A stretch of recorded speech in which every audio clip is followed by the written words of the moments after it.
नमस्कार। मिक्स ज्ञान सागर में आप सभी का स्वागत करती हूँ। कहते हैं कि कर भला होगा भला। अगर दूसरों का भला करते हो तो क्या पता भगवान आपके साथ उसका कब चमत्कार दिखा दे। इसी पर ही आज मैं आपको बहुत सुंदर कहानी सुनाऊंगी। कहानी सुनने के बाद में दादी माँ का चैनल लाइक और सब्सक्राइब जरूर करना।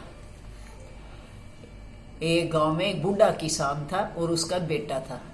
किसान बिल्कुल गरीब था, उसके पास सिर्फ 2 किले जमीन थी।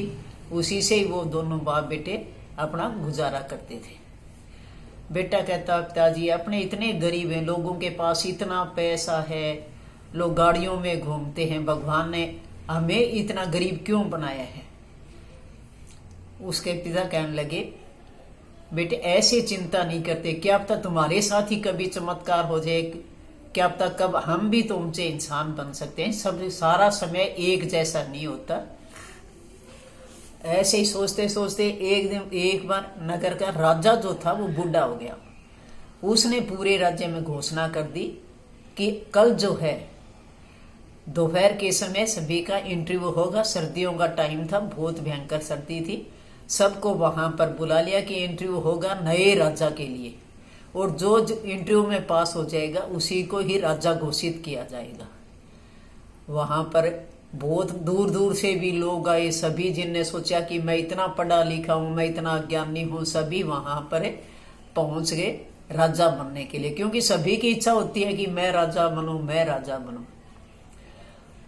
बूढ़े किसान का बेटा भी कहने लगा, पिताजी मैं भी चला जाता हूं, क्या पता कि मेरी भी किस्मत खुल जाए, भगवान मेरा भी साथ दे दे। लेकिन मेरे पास पहनने के लिए कपड़े नहीं है, ये फटे पुराने कपड़े हैं, ऐसे में तो इंटरव्यू देने में कैसे जाऊंगा। उसके पिता ने किसी से पैसे उधार लेकर, सर्दियों का टाइम था, एक सुंदर सा कोट ला दिया। बोला, बेटे नीचे वाले कपड़े सारे छुप जाएंगे, ये लंबा कोट ला दिया, ये पहनकर तो राजा के लिए इंटरव्यू देने चला जा।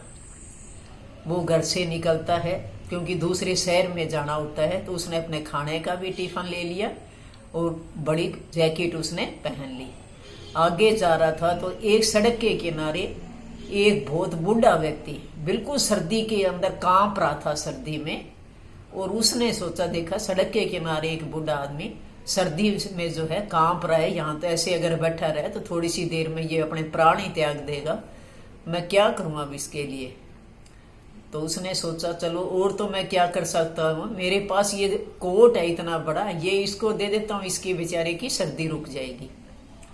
फिर सोचा मेरे को इंटरव्यू देने के लिए जाना है, फिर राजा के पास कैसे जाऊंगा, नीचे मेरे कपड़े तो ऐसे ही फटे पुराने हैं। लेकिन सोचा नहीं, मैं राजा नहीं बनना चाहता, मैं चाहता हूँ कि ये भी व्यक्ति जीवित रह जाए, हमारी तरह ये भी तो पृथ्वी पे प्राणी है, इससे तो भगवान ने मुझे लाख गुना अच्छा बनाया। वो अपना कोट उतार कर उस बूढ़े व्यक्ति को दे देता है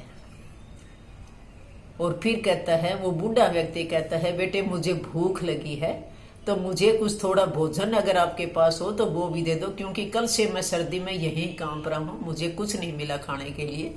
वो अपने टिफिन में जो खाना होता है वो भी उसे बूढ़े को दे देता है, वहां पर जो बैठा होता है। फिर सोचता है, चलो देखी जाएगी, इंटरव्यू देने के लिए तो चला ही जाता हूँ, दे जाता हूँ। जब सारे जा रहे हैं, नहीं तो घर पर जाकर जब पिता पूछेंगे कि क्या रहा तेरे इंटरव्यू का, तो क्या जवाब दूंगा।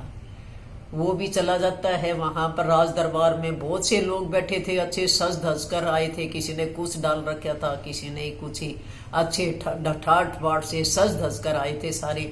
सब उस गरीब लड़के की तरफ देख रहे थे कि हंस रहे थे मन ही मन में कि ये क्या राजा बनेगा, इसके पास इतने फटे पुराने कपड़े और ये इंटरव्यू देने के लिए आए हैं।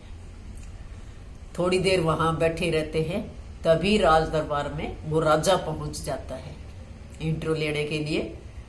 वो लड़का एकदम देखकर उस राजा को चकित हो जाता है, आश्चर्यचकित हो जाता है, क्योंकि जब उसकी शक्ल जब देखता है राजा की वो लड़का, तो उसकी शक्ल जो कि ना सड़क के किनारे जो बूढ़ा व्यक्ति बैठा हुआ था बिल्कुल सेम उसी में उसकी शक्ल मिल रही थी। वो ऐसे ही सोचता रहा कि क्या पता कहीं वो ना हो। फिर सोचा, नहीं नहीं, अरे एक राजा कोई सड़क पर जाकर भीख थोड़े ही मांगेगा, सर्दी में इतना थोड़ा ही ठिठुरता रहेगा। मैं कैसे विचार आ रहे हैं मेरे दिमाग के, मैं भी कितना पागल हूँ। लेकिन जब वो जैसे चिंतित होकर बैठा रहता है, राजा समझ जाता है उसकी बात को। तभी वो राजा कहता है कि बेटे मैं समझ गया तुम क्या सोच रहा है। तुम यही सोच रहा होगा कि वो सड़क के किनारे जो बूढ़ा बैठा था, जो सर्दी के अंदर कांप रहा था, और तेरे पास सिर्फ एक वही कोट था पहनने के लिए, जो तेरे को इंटरव्यू देने के लिए जाना था, वही उतार कर तुमने उस व्यक्ति को दे दिया, उसके प्राणों की रक्षा करी तुमने, और खुद जो है फटे पड़े कपड़ों में और सर्दी में कांपता हुआ यहाँ पर इंटरव्यू देने के लिए पहुंच गया। वो बूढ़ा व्यक्ति मैं ही था, जो सड़क के किनारे बूढ़ा व्यक्ति था जिसको तुमने कोट दिया था पहनने के लिए, वो मैं ही था। क्योंकि मैं ही वहां पर, ये समझ लो आपकी परीक्षा लेने, यही सबसे बड़ा इंटरव्यू है, इससे बड़ा कोई इंटरव्यू नहीं होता। आज से तुम इस राजा के, इस गद्दी के ऊपर आप ही बैठोगे, आज से आप ही यहाँ इस नगर के राजा होगे। क्योंकि मैं ऐसा व्यक्ति चाहता था जो दूसरों का भला कर सके, इस प्रजा की देख रेख कर सके अच्छी तरह, ऐसा ही राजा मुझे चाहिए था। और तुम ऐसे ही हो जो अपनी प्रजा का ध्यान रखोगे और उनके दुख सुख की सोचोगे। तो ये कहानी हमें बहुत कुछ सिखाती है कि हमेशा दूसरों का भला करो। क्या पता आपके साथ कब चमत्कार हो जाए। दूसरों का भला करने वाले के साथ हमेशा भला होता है, इसलिए कभी किसी का बुरा मत करो, हमेशा अच्छा सोचो, तो आपके साथ भी चमत्कार होगा।